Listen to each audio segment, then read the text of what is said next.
Okay, so dito po sa Barangay Katbangin, marami pong mga residente po na apektado ng Typhoon Emong.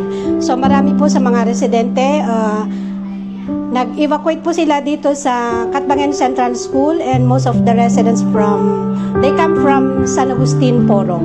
So lahat po sila, sinasabi nila na most of them, wash out po ang kanilang kabahayan. So naging problema po natin dito yung kakulangan po ng tubig na kailangan nila. So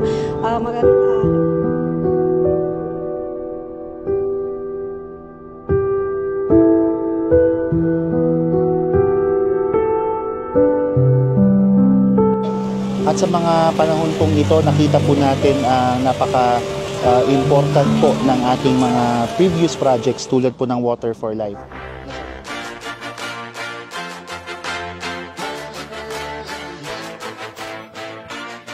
Kanilang kabahayan.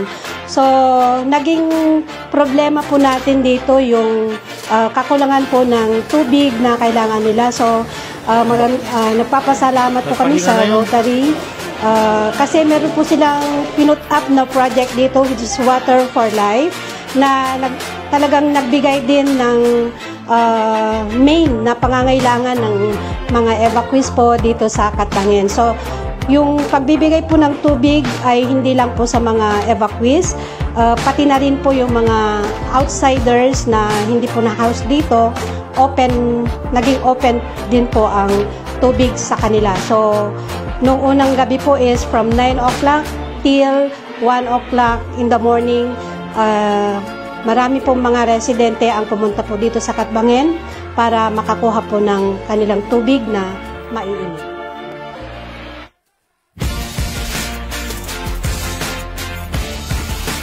So ang Rotary Club of San Fernando ay pumunta sa mga several evacuation centers upang maghatid ng konting tulong sa more than 1,000 evacuees around San Fernando. So, yun.